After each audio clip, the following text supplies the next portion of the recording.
What is the most terrifying fact? Part 2. Please like and subscribe to support this channel. If hay bales are too moist, either from rain or sprinklers, whatever, then they can spontaneously combust. The reason is that bacteria performed anaerobic activity, generating energy and therefore heat. The more moisture, the more bacteria. It's not all uncommon to look at a huge stack of apparently dry hay bales, then the next day it's as dark brown as a burnt piece of toast. Oh, wait. This can happen in humans, too. In terms of scariest ways to go, this is up there with rabies, FOP, fatal familial insomnia, tetanus, brain aneurysm, and Ebola. But much worse. Your own body becomes the fuel, your fat and muscle being fed to a spark that you had no control over. Spontaneous human combustion, SHC, is normally caused by an external ignition such as campfire embers, cigarette ashes, or any open flame. Your body reaches temperatures into the thousands of degrees as you burn alive, leaving your house standing, but melting everything in your vicinity. If you're lucky, you can also slow burn, as your extremities fall off, the flesh sloughing off your hands and feet as your body consumes itself in a method fit for the most nightmarish medieval torture chamber. The most likely SHC victims are actually elderly and the obese, so once you catch fire, your body structure could prevent you from doing anything except tend toward a pile of ash. The dark forest theory. In nature you hear birds and animals when you're in the forest, peacefully making noise, talking and singing. The only time they get silent is when a predator is near. We listen to space and hear nothing, so we blast our location into the cosmos like ice cream truck music. And a month ago we heard back and nobody is talking about the radar blips from just beyond Jupiter. And how they were closer this month. I don't know if it's the most terrifying, but something that really got to me was a quote from South Park going something along the lines of, "I imagine death as similar to before you were born." Quote, "It's hard to imagine something as powerful as consciousness to simply disappear permanently. Even if there's no afterlife, you want to imagine it exists in some shape or form or will one day wake up again, but the fact that you don't remember anything that happened in the eternity before you were born is definite proof that non-existence is entirely possible. You can die from having a nightmare. Goosebumps can still appear on a corpse. Charlie Chaplin's body was held hostage. Laugh tracks are the laughs of the dead. The Zodiac killer was never caught. Serial killers constantly exist. A French orphanage gave out babies as a prize. Flylashes exist.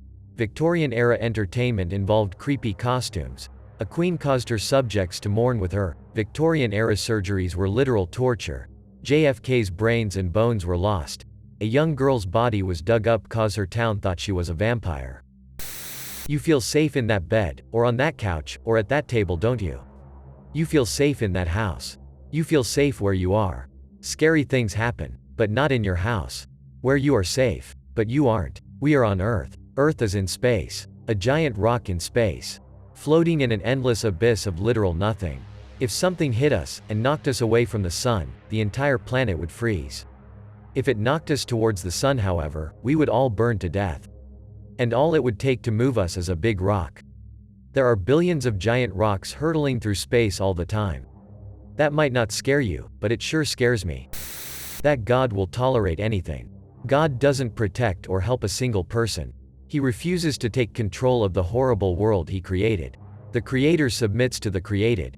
Anyone can reproduce. The most irresponsible, drug-addicted, mentally ill, abusive people can control and dominate their children. He doesn't stop tyrants or dictators. He will give you an endless amount of diseases. There is no mercy, there is no compassion. When people describe something terrifying in a horror story, they think, sunken black eyes, tall skinny black figure, long black claws, and gaping mouth. And then we look at tigers and feel the same fear because the fear is primal. It's in our blood to fear and keep us alive. So what the actual F***ck happened in the past to make us fear the tall black, gaping-mouthed and sunken-eyed creatures? That fact we do not know.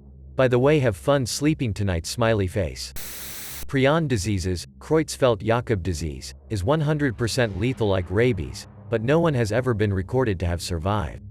More scary than this is that no one will notice they have this until too late, since one of the way to test if you have CJD is kinda invasive. Sometimes it takes years for symptoms to appear.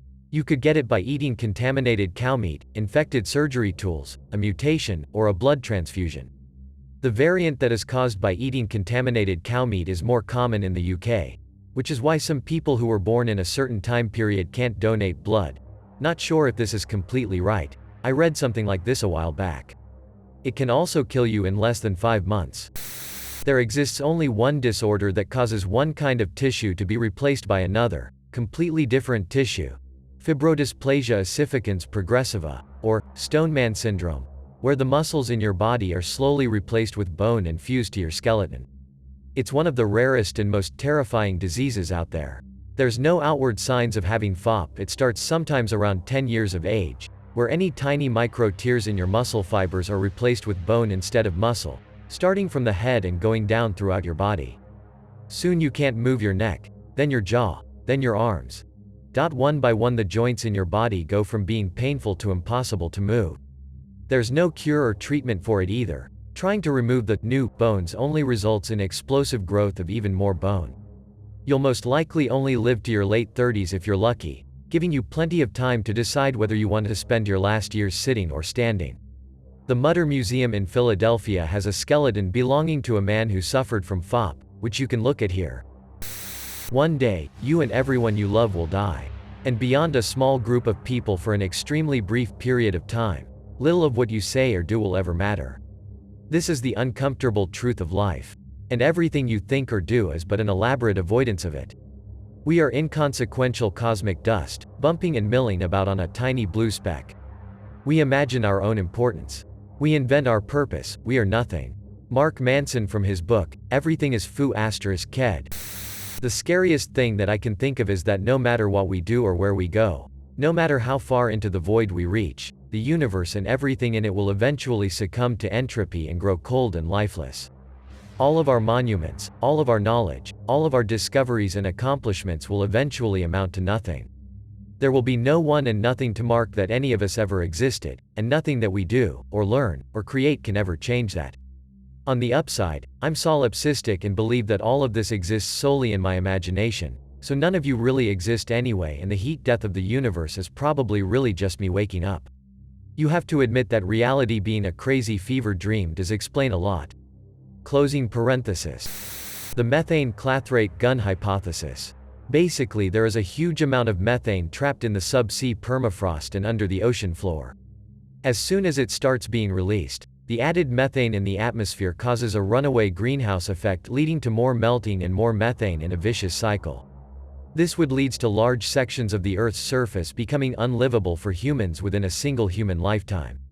It's called a gun, because once the trigger is pulled, you can't stop it from firing. This one takes some explaining, but it's truly terrifying. So, our known universe has a field that gives particles their mass. This field is in a state known as a false vacuum, meaning it is at a resting point where it is at a true vacuum, or the lowest point of energy. Problem is, this is very unstable. Through quantum tunneling, this field can end up dropping out of the false vacuum spontaneously, causing a mass chain reaction, turning everything into pure energy in a ball expanding at the speed of light. We wouldn't be able to see it, we wouldn't be able to detect it, but suddenly, one day, we might just instantly be absorbed by this ball of energy where physics completely collapses. Gravity? Might not exist. Atomic bonds that keep our very being together? Say bye. Or not? We don't know. TLDR. Death ball at speed of light might be heading towards us, or not, we don't know. It might not even be possible, but it could have always been possible. None of this truly matters. Sure, we lie to ourselves and pretend things, people, actions have relative value. But at the end of the day, none of this matters. Once one truly realized this, makes it hard to get out of bed just so we can grind out a meager existence. And spiders. Fuck spiders. I would have been fine with live and let live. But that one fucker that was hanging from my living room ceiling, at the perfect height for me to walk into with my face, ruined it for all the others. You will never, ever, be able to live in the present, or the future. You always live a second in the past, because your brain needs about that much time to fully understand what's happening from all of your senses. Meaning you can't ever truly know what is happening to you. You could be dead before you even realize it, and the reason you'll never know you died, mainly because you're dead, is because your brain shuts off a second too early for it to tell you what happened, so you'd at least get a millisecond of understanding. You will never know whether or not you're dead, not even if your memory could still be accessed, because your brain itself wouldn't know. I propose a mashup of two answers. 1. You, Bart 2,000,003 saying, if we are actually alone, in the universe, it means we got lucky and us being alive is just pure luck and chance. 2. You, PM Vegetables saying, with coronavirus not contained, political instability, financial upheaval, and climate change coming due, it's quite possible that 2020 will be the best year we have for a while. If this is us being lucky, I want to get off this ride. The cold death of the universe. In short, according to the laws of thermodynamics and entropy, as long as the universe keeps expanding it will get more and more frigid and eventually all energy will cease to exist when the temperature of the universe reaches absolute zero. Areas of heat disperse into areas of coolness, vice versa. And when the universe extends its reaches so far, there will be no more heat left and subsequently, no more universe. The fact that God either exists or does not exist. One can't prove he exists until she saw or has observed God's existence, but she also cannot say God does not exist, for God may be out there but cannot be observed or confirm his non-existence. Then there's the fact that Christian God is not the only God we know of. There are also gods of other religions, including the gods of ancient Greeks and many other ancient religions. We can't say that there are many gods, but we also can't say that there's only one or no God, as their existence or non-existence has not been observed. People die. This is the fact the world desperately hides from us from birth. Long after you find out the truth about sex and Santa Claus, this other myth endures. This one about how you'll always get rescued at the last second, and if not, your death will at least mean something and there'll be somebody there to hold your hand and cry over you. All of society is built to prop up that lie. The whole world a big, noisy puppet show meant to distract us from the fact that at the end, you'll die, and you'll probably be alone. David Wong.